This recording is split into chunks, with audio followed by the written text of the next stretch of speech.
देख रहे हैं खबर 100 न्यूज। आइए नजर डालते हैं आज की कुछ खास खबरों पर, लेकिन उससे पहले एक नजर आज की हेडलाइंस की ओर। उत्तराखंड में समाजवादी पार्टी का जनसंपर्क, जनता से किए रोजगार के वादे। नारायण पाल के समर्थन में उतरी पत्नी कामिनी पाल। सितारगंज में बीजेपी का शक्ति प्रदर्शन, विजय बहुगुणा ने मांगे बेटे के लिए वोट। युवाओं ने दिखाया जोश, निकाली बाइक रैली।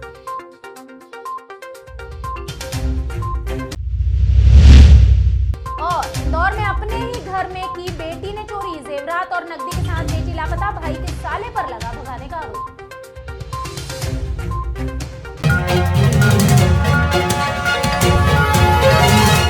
उत्तराखंड में विधानसभा चुनाव के चंद दिन बचे हैं, ऐसे में प्रत्याशियों ने डोर टू डोर जनसंपर्क तेज कर दिया।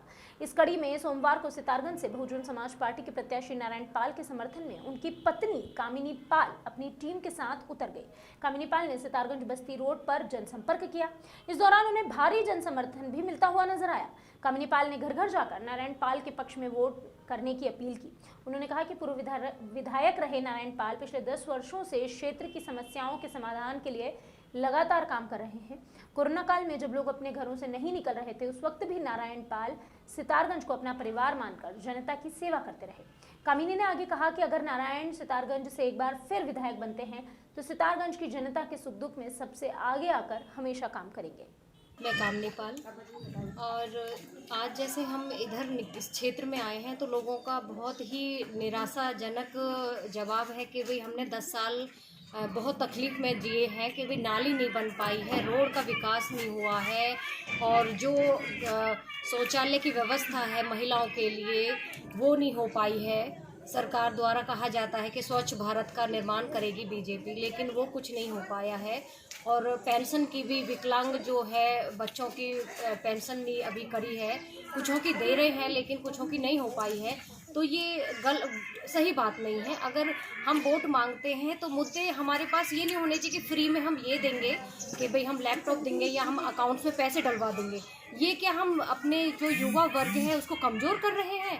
क्या संदेश जाता है हमारे आगे आने वाली पीढ़ियों को? हम क्या उनको पीछे कर रहे हैं? ये हमारे देश के बढ़ाने वाले जो बच्चे हैं वो क्या अब इस तरह से घर बैठ के अगर अकाउंट्स में पैसे आ जाएंगे, क्या ये सही मैसेज है?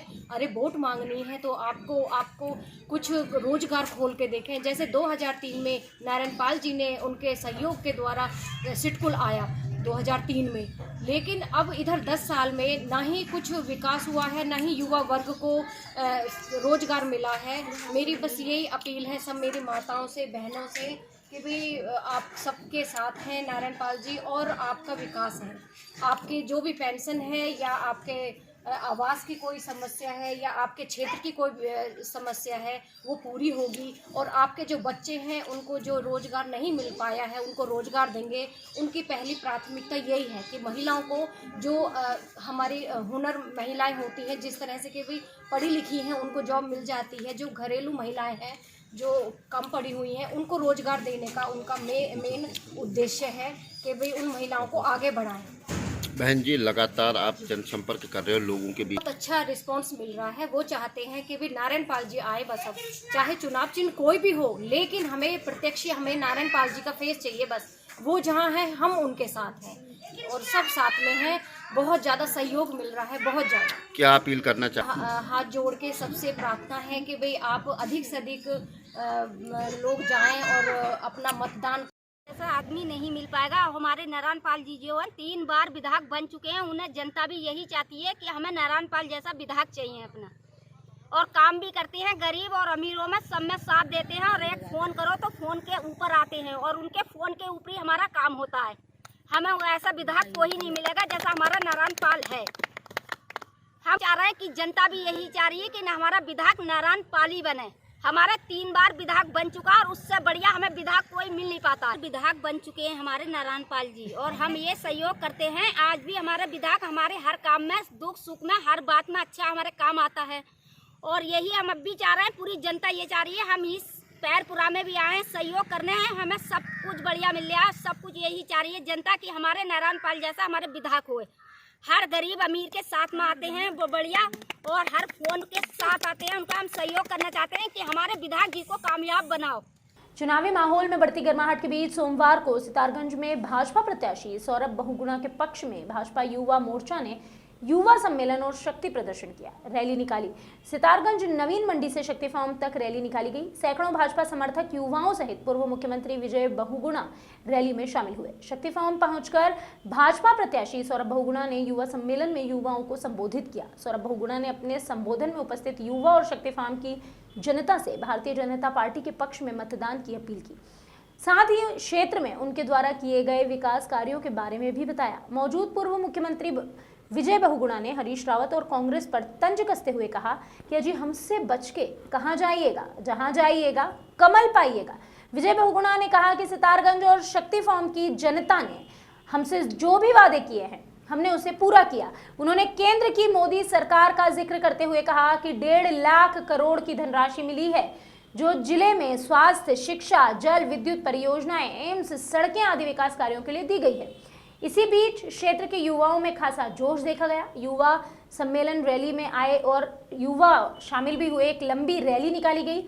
इस दौरान सौरभ बहुगुणा और विजय बहुगुणा के लिए जमकर जिंदाबाद के नारे लगाए गए। इस दौरान शक्ति फार्म के युवा नेता राकेश बिष्ट ने कहा कि सौरभ ने विकास कार्यों के जो हैं विकास हैं उसके कई कार्य किए हैं, इसलिए हम उनके विकास कार्यों को देखते हुए एक बार फिर उन्हें ही विधायक बनाएंगे। घूम रहा हूँ, घूम चुका हूँ और कुमाऊं गया, गढ़वाल गया, टेरी गया, देहरादून में कल और आज मैंने 6 सभाएं करी। उत्साह है, कार्यकर्ताओं में उत्साह है। और जब आप जनता से बात करिए तो जनता के मन बहुत साफ है। जैसे धुंध हट गई ना, वैसे जनता के दिमाग से सारे भ्रम हट गए हैं, प्रदूषण हट गया है। अब जनता को मोदी दिख रहा है, कमल दिख रहा है, धामी दिख रहा है और इस क्षेत्र में बहुगुणा दिख रहा है। हम इस क्षेत्र के विकास के लिए, इस प्रदेश के विकास के लिए भावना से जुड़े हैं। हमारा जीवन का संकल्प है कि उत्तराखंड हमारा आगे जाए। यह स्वर्गीय पिताजी का संकल्प था और मोदी जी ने जो 1.5 लाख करोड़ इस प्रदेश को दिए हैं विकास के लिए, ट्रेन के लिए, एम्स के लिए, जल विद्युत परियोजनाओं के लिए, सड़कों के लिए, तो जनता मानती है कि इतनी बीमारी में जब अर्थव्यवस्था विश्व की चरमरा गई, भारत का विकास दर 9%।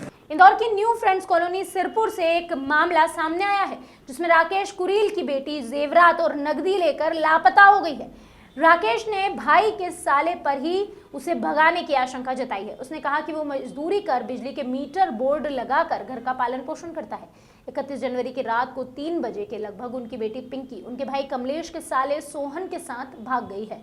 उन्होंने सोहन पर बहलाने फुसलाने का आरोप लगाया। पिंकी के पिता ने कहा कि उनके जो पिता हैं वो ब्लैक फंगस के शिकार हैं। उनके ऑपरेशन के लिए कुछ रुपए घर में रखे थे। पिंकी कैश, सोने चांदी की रकम और जरूरी कागजात लेकर घर से गायब है।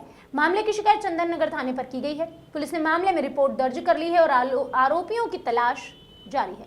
बताएं क्या मामला है आपका? हम बोर्ड बनाती हूँ, खटिया मजदूरी मेहनत करती हूँ और हमारे पैसे रखे थे इलाज के लिए। वो मेरे जेठ का साला है ना, वो लेके गया 1 लाख सलाख लड़की को, उसको लेके गया।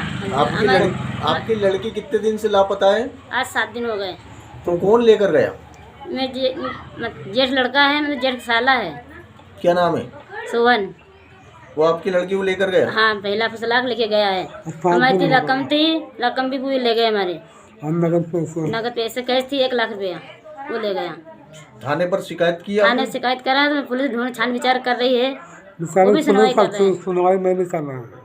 पुलिस मदद कर रही है? हाँ, मदद कर रही, सुनवाई सब कर रही है पुलिस।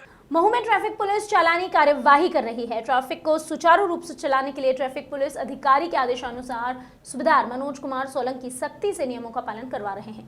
नियमों का पालन नहीं करने वालों के खिलाफ कड़ी चालानी कार्यवाही भी की जा रही है। सोमवार को ट्रैफिक सूबेदार सोलंकी ने ट्रैफिक स्टाफ के साथ सुबह से ही मैदान संभाल लिया। सूबेदार सोलंकी ने बताया कि एडिशनल एसपी और एसडीओपी के निर्देशानुसार यह कार्यवाही शुरू की गई। उन्होंने कहा कि वाहन चालकों को रोककर वाहन से संबंधित कागजातों की जाँच की जा रही है। जिनके पास कागजात नहीं हैं, ऐसे वाहनों को थाने पहुंचाया जा रहा है।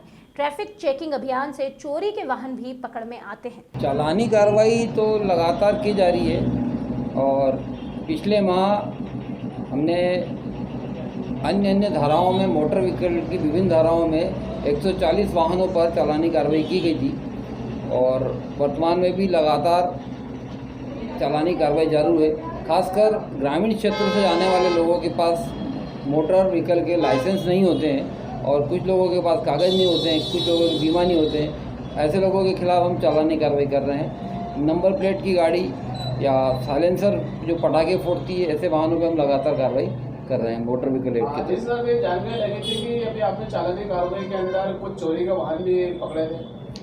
नहीं, हमारे पुलिस विभाग द्वारा एक जारी मोटर व्हीकल एक्ट का पोर्टल बनाया है, उसके ऊपर हम वाहन का नंबर डालते हैं, जिससे अगर कोई वाहन चोरी का है तो उसमें हम पता चल जाता है। ऐसे वाहनों को हम थाने पे खड़ा कराएंगे। अभी चेकिंग के दौरान पोर्टल पे चेक करने पर कोई वाहन चोरी का नहीं मिला। अभी के लिए बस इतना ही। बाकी खबरों के लिए बने रहिए खबर 100 न्यूज़ के साथ, जनता की बुलंद आवाज।